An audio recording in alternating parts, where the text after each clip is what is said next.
So it's 1, 2, 3, 4, 5 right there. 1, 2, 3, 4, 5.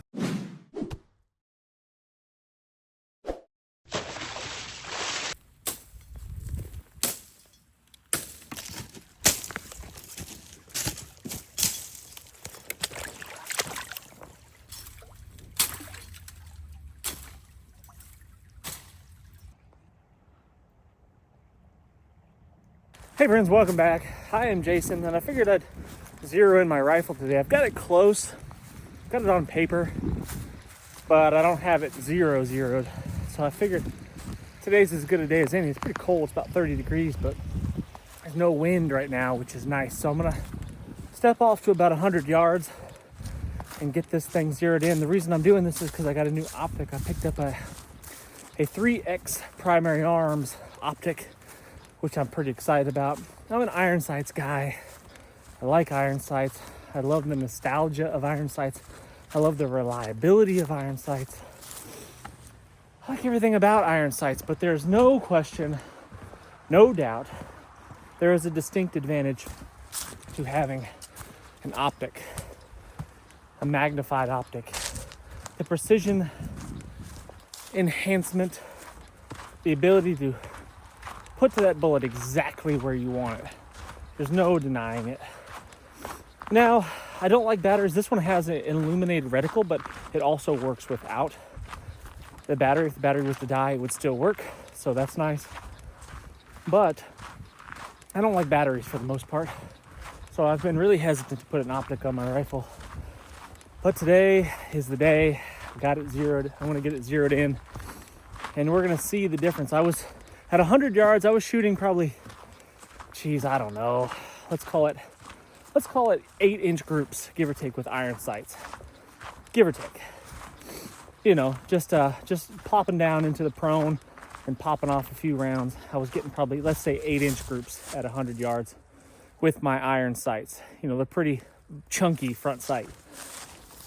We're gonna see what that compares to when we have this optic on there. But first we got to clear a little bit of weeds out of the way. This machete needs some love. Picked this one up off the shelf here. Hadn't used it in a while. I figured I like variety. You know, I figured I'd use a different one today. This one definitely needs some sharpening for sure.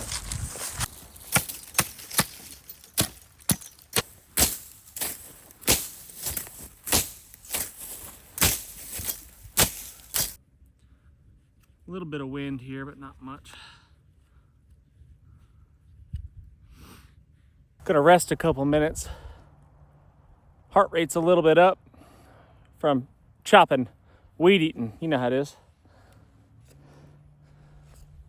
I want to make sure that I have it as perfect of a shot as I can get to get this thing zeroed in.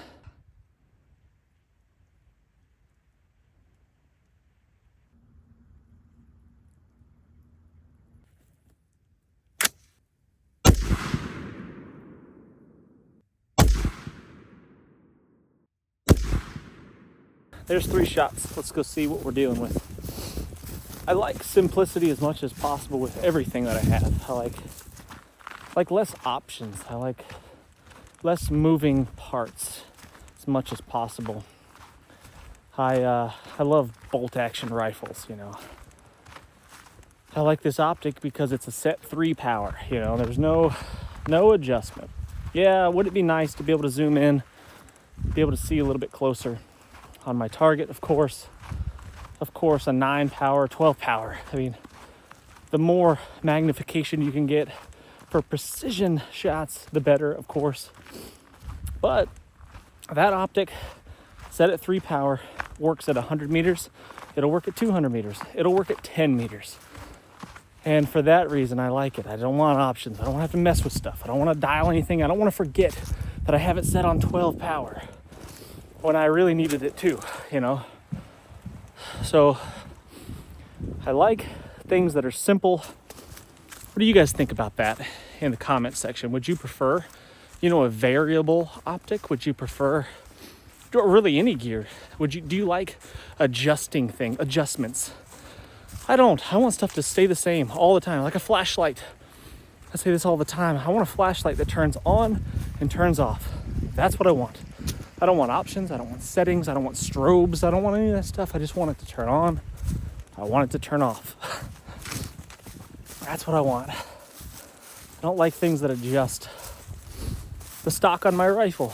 I don't need the stock to move in and out. I don't.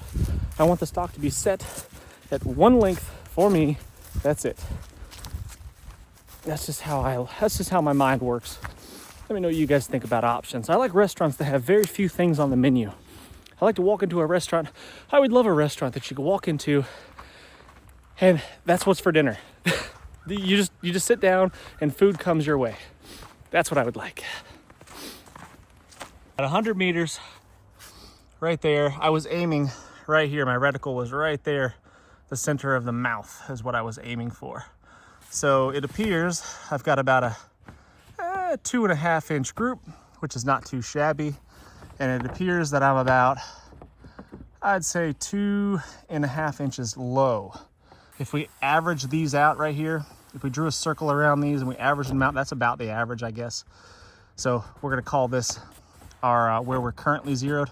I need to move up about 2 inches. So I'll adjust my optic 2 inches up and then we'll take a few more shots.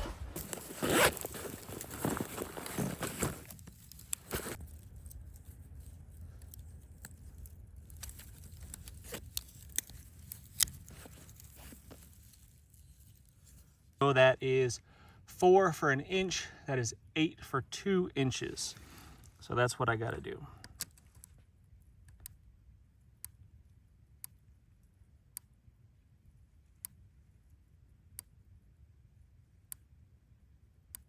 Eight.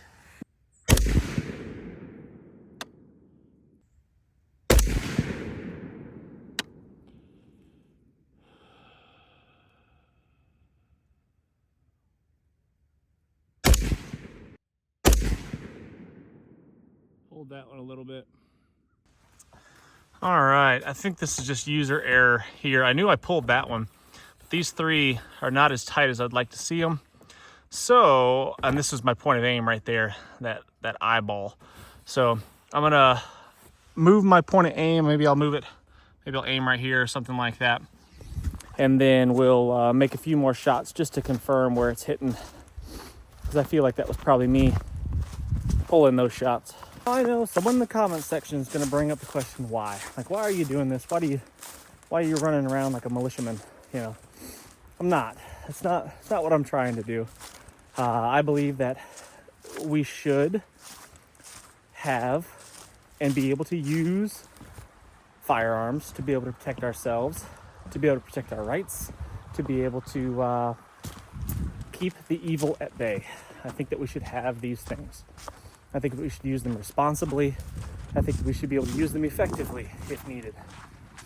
And it's not good enough to just go buy all the things. A lot of guys go buy all the things. They got 100 guns in the closet and they haven't shot any of them. Can't hit the broadside of a barn. They'll tell you that they can. They'll tell you they can shoot the gnat's left wing off at 300 paces, but in real life, in the real world, that's what I'm shooting right there. So if I needed to use this gun for some form or fashion, in some form or fashion, for some reason, that would be my result right now, because I haven't put in the time to zero it in and to practice with it. So that's what I'm doing today. Do I think I'm going to be running around like I'm in the militia with all my homies geared up in the near future? No, absolutely not. And that is like the worst case scenario. Things have gone really, really wrong if that's where we're at in the world. You may disagree. Let me know what you think about that in the comment section.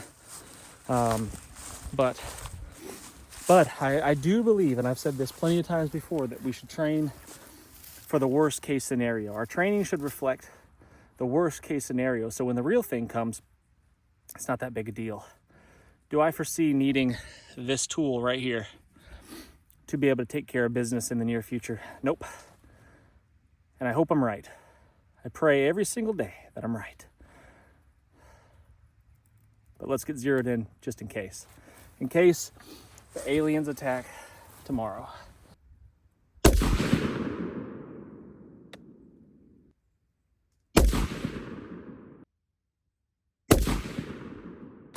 I think for the most part, we've gotten soft as Americans, as a society, and I'm probably preaching to the choir here.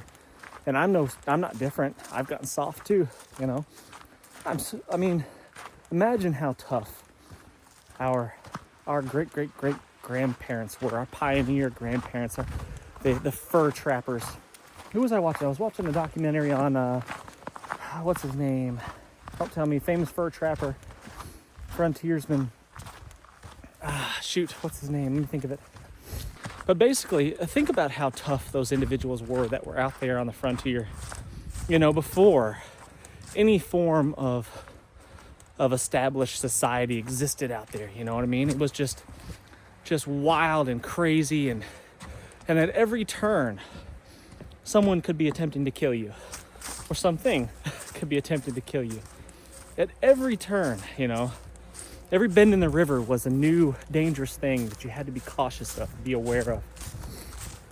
How crazy is that, you know, that we live in such a soft, civilized society these days where you don't have to watch out. You don't have to watch your back at every second, I guess, depending on where you live in the world.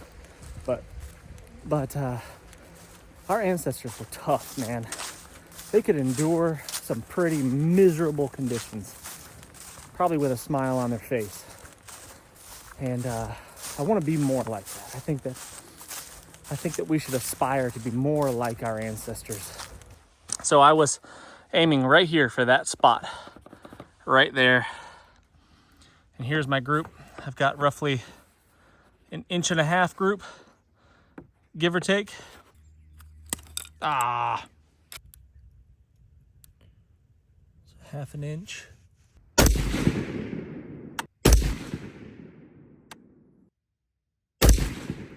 Now I'm not using match grade ammo here. I'm just using the cheap whatever. I forget what this is. I just threw it all into an ammo can. It's whatever the cheapest ammo at the time was. So with really, really good ammo, it makes a big difference actually.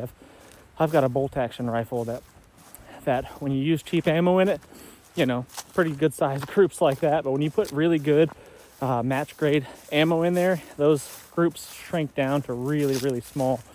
I've gotten 1/2 inch groups out of that bolt action rifle. So we'll get it pretty dang zeroed in with the cheap ammo, because that's what I'm going to be shooting most of the time. I guess I could further refine this by putting in a select ammo and you only using that select ammo. But do I really need that kind of precision? I don't know. I was using iron sights before. Good grief. I guess I can't be too picky. This is a big improvement on my accuracy for sure.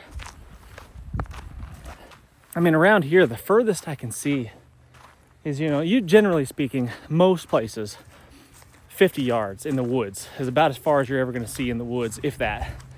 Get out in these fields, you know, you might see a couple 100 yards, maybe 300, possibly if there's a stretch here, I might be able to see 400 meters, 400 yards in a straight line here. Maybe, you know, it's a pretty long ways, but why would I be shooting that far, you know?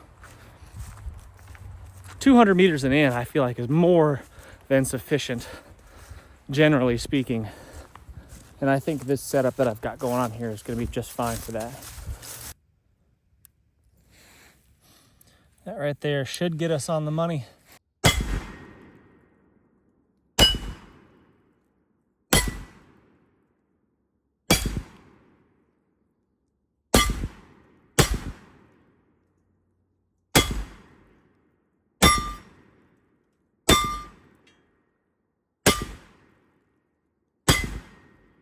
About as close as we're gonna get. I mean, that's where my point of aim was, right here, and I hit within 1 inch or 2 of it. So I'm gonna call that good.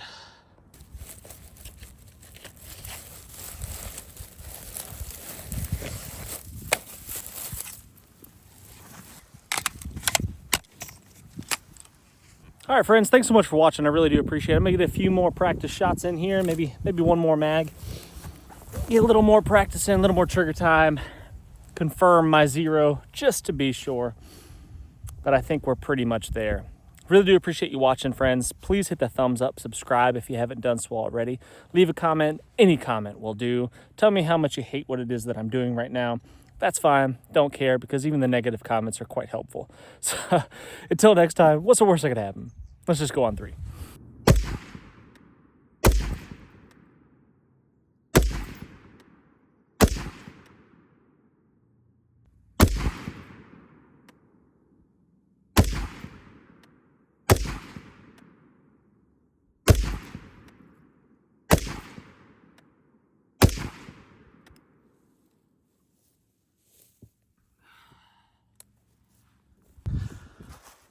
This steel here at 100 meters used to be a challenge, you know, with iron sights, because my front sight was basically covering, it was basically the size of this whole target right here at 100 meters.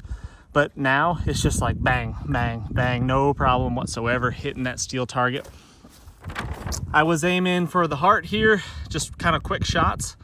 And as you can see here, all fairly good shots. A couple of them rose up there a little bit. Aiming between the eyes. This is my point of aim. I think I shot 5 times. So it's 1, 2, 3, 4, 5 right there. 1, 2, 3, 4, 5. Probably pulled a couple of them.